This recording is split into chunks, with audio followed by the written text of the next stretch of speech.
जरा सोचिए, आपको सरकारी सब्सिडी के नाम पर मुफ्त पैसे का ऑफर मिले और बाद में पता चले कि ये तो एक बहुत बड़ा जाल था।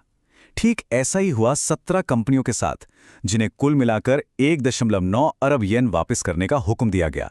चलिए समझते हैं कि ये सब आखिर हुआ कैसे।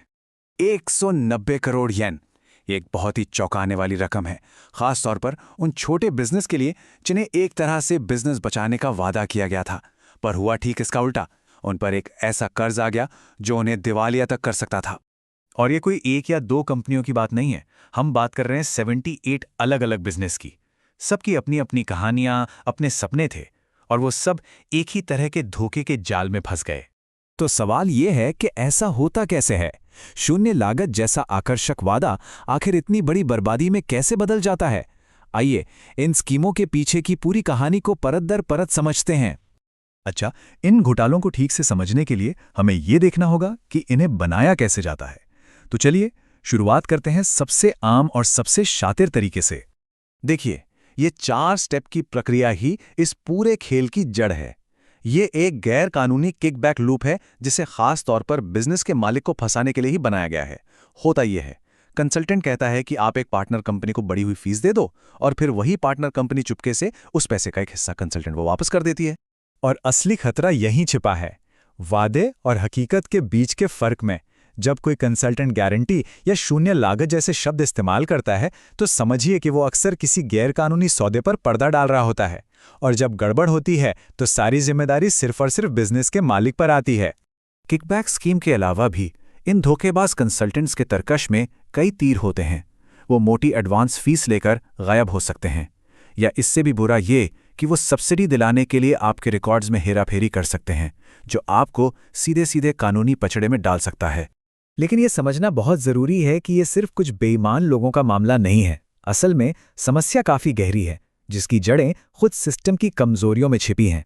असल में 4 बड़ी प्रणालीगत खामियां हैं जो इस तरह की धोखाधड़ी को पनपने का मौका देती हैं। पहली, नियम कानून बहुत ही ज़्यादा पेचीदा हैं। दूसरी, छोटे बिजनेसेस के पास इन्हें समझने के लिए अक्सर सही जानकारी या एक्सपर्ट्स नहीं होते। तीसरी, सक्सेस फीस का मॉडल कंसल्टेंट्स को हर हाल में केस जीतने के लिए उकसाता है, चाहे तरीका गलत ही क्यों ना हो। और आखिर में सबसे बड़ी बात, धोखाधड़ी भले ही कंसल्टेंट करे, लेकिन जिम्मेदार बिजनेस का मालिक ही ठहराया जाता है। ये धोखेबाज खास तौर पर सबसे पेचीदा सरकारी प्रोग्राम्स को ही निशाना बनाते हैं।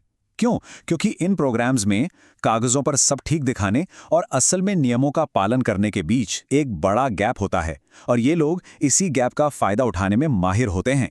तो जब कोई पकड़ा जाता है, तब क्या होता है? चलिए नतीजों पर एक नजर डालते हैं और देखते हैं कि ये कैसे बहुत जल्दी किसी भी बिजनेस के लिए एक बुरे सपने में बदल सकता है। सजा बहुत सख्त होती है, और यह सिर्फ पैसे तक ही नहीं रुकती। पूरी रकम ब्याज के साथ लौटानी पड़ती है। कंपनी का नाम सार्वजनिक रूप से बदनाम हो सकता है, और भविष्य में किसी भी तरह की सब्सिडी मिलने पर सालों की पाबंदी लग जाती है। ये एक ऐसा झटका है जिससे कई बिजनेस कभी उभर ही नहीं पाते।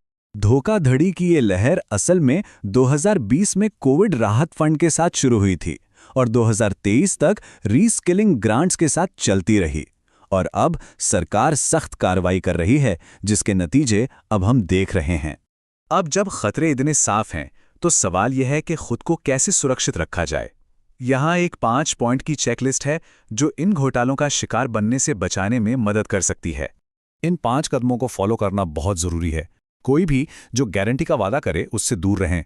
हमेशा एक डिटेल लिखित कॉन्ट्रैक्ट पर जोर दें। उनके साथ काम करने वाली किसी भी पार्टनर कंपनी की जांच करें, और भविष्य के ऑडिट के लिए सारे दस्तावेज संभाल के रखें। और आखिर में किसी भरोसेमंद तीसरे पक्ष जैसे अकाउंटेंट से सब कुछ दोबारा चेक करवाएं। कुल मिलाकर ये पूरी तरह से सोच बदलने की बात है।